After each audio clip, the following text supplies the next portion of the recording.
City and Color is back in Austin, Texas, and you would be part of that band, Dallas Green. Nice to see you. The namesake. Yeah, you really took care of that. Took your name and made a band name out of your name. Well, see, what I did was I made a name that I could do anything with. I could do a band or do myself, or I could do myself. Genius. With that. Genius. Yeah, I thought so. There's been a lot of positive reaction towards your honesty and your songwriting. I thought you were talking about how I talk shit about everybody. I was actually just making all that stuff up as I went Okay, along. I thought so. You're back in Austin, Texas. Are you enjoying it thus far? You've only been in town for like a day, so. Yeah, yesterday we got into town and ate a whole bunch of Mexican food and drank a couple of beers, and then we all went to bed about 9. Woo, big party boy. It was a big day. And then today I've been doing this all day. Oh, worst day ever. Talking about myself. Well, it's okay. No, I'd rather not. You're about to basically be on the road for about 2 years? Year and a half? Well, that depends on if people like it or not. Yeah, We'll see how long it happens. I think your agent already has it. Agent's got a 2-year plan. He's but got we it have booked. to see if people like the music. And the music okay. soon to be released. Yeah. How was recording? Frustrating. Why? Well, we did it all on tape, and the tape machine we used was old and hadn't been used for a very long time, so it kept breaking down a lot. So that slowed things down. But once we got it going, it was great. Fantastic. Heard tracks. Pardon? I've heard music. Have you? Yeah. Who played it to you, Joel? Yeah. Do you like it? Yeah. That's good. There's one song on there that you hate. that I said that is exactly what needed to be done. Cool. Yeah, I didn't like, I definitely didn't hold anything back. Like I definitely, like if I heard a rock song in my head, I made a rock song. Yeah. Or if I, heard a quiet song, I did a quiet song. I didn't just like go, oh geez, people are expecting me to make quiet, soft music because this is what it's supposed to be. So, you know what I mean? I think you can also, though, get away with that a little bit more now because we're in such a single society. Sure, yeah. And I think that I've put it like, everyone has seen, well, and most people who are into it have seen the live show, have seen that I there's the loud points and the quiet points and like, you know what I mean? So well, that's interesting too because having seen you perform, I don't know if you're aware of this, I have been to a show. Yeah. Do you remember when Ziff got in a fight at the last show in Vancouver? Remember? That guy was being mean to his girlfriend and there was like my favorite and part, you were filming it. My favorite part is I didn't even know who was on the camera. You saw the video and you ran away with it. Yeah. That was amazing. That was, sorry. Digressing. But having seen Digressing your show, junior high. Your album, you tend to get louder with all of the songs. You don't play them the same way that they are. No, unless they're the ones that I'm alone on. Right. And even then I'll take some of the songs that are have a little bit more instrumentation and try and make them quieter. I just feel like it's more fun for the listener. It's like more of an experience than it is just like recreating exactly what happened on the record. And when you do this, though, I think it also gives, like you said, the listener to get more of a little bit of a different feel. But do you get every once in a while that, why did you change it? Oh, absolutely. Everybody wants that one moment in time that they listen to be recreated every time, But thankfully, I think most of the kids or the people that dig what I'm doing, they know that I'm like that. I mean, just based on where I come from. You know what I mean? Like, I come from a really heavy band.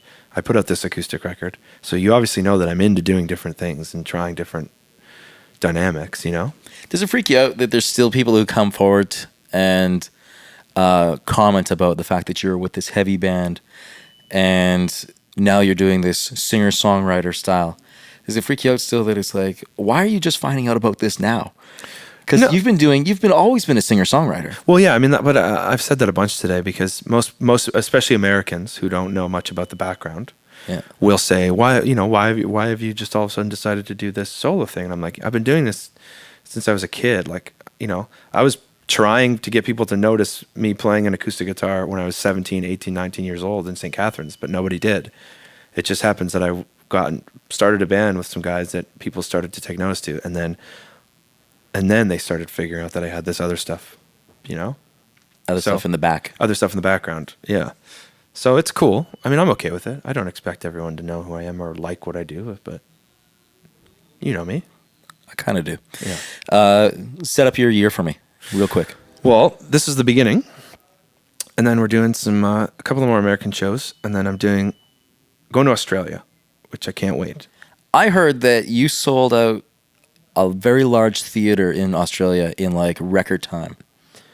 It definitely sold out pretty quick. They had Congrats. to add another show, which is pretty awesome. That's amazing. I love it there, and I went there sort of kind of with City and Color. Like we were doing a festival, Alexis, so I played a few songs during the day, and it didn't really count. But this is like my first tour down there with my solo stuff, and kids down there are so nice and so receptive to what we do and what I'm doing that I honestly, it's something I've been looking forward to for a long time. And then right after that, I'm doing Coachella, which is cool. Yeah. And then I'm doing the Royal Albert Hall in London, England, which is a very another event that sold out really fast. Sold out really fast. It's very nerve-wracking, but I'm pretty excited to go there. I heard that someone said, "Let's just go do that show and see what happens." Yeah, it was kind of like, see, the thing with the rest. Well, most of the people don't really give a shit about, like, most people in the music business don't really care about City and Color or Alexis on Fire. And what do you mean? Well, oddly enough, as much as kids like it, the people that run the music business are like, who's this guy doing this? So the whole Royal Albert Hall show was like, well, let's go and play in there. And because then maybe people will be like, oh, really? Well, who is this kid who just sold out Royal Albert Hall in an hour? You know? Good for you. That's kind of what that show's for. A little bit of... I like that. A little bit of, hey, look, people are paying attention to this, you know? Maybe you should too.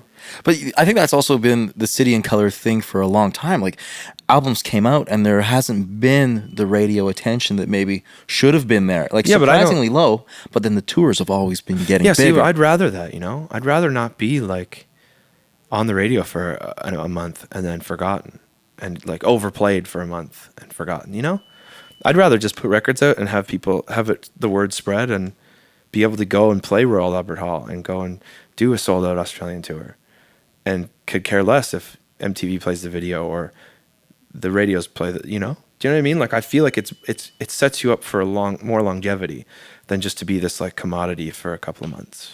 Who are you looking forward to seeing at South by Southwest? Tonight, I'm going to go and see Low play, who are a band I've loved since I was in high school and have never gotten a chance to actually see them play. So that's beautiful. I'm going to try and get into the Queens of the Stone Age show, hopefully. And then drop my name. I'm going to drop your name. Yeah.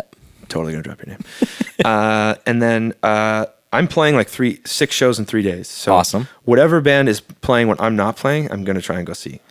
Dallas Green, City and Color. Thanks, bud. Thanks, pal. Hey, handshaking. Yeah, we're handshaking. For those who can't see. Plays well on the radio every time. It does.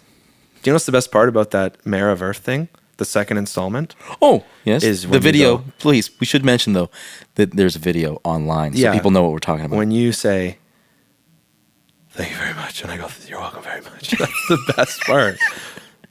Just the end. It's my favorite part. Every time I stumble upon it. We'll have to do another one. Yeah. 3rd installment. Rules. I got to think of new things I want to shoot into space. Okay, bye. Oh, my glasses. See, that's what getting too relaxed does to you.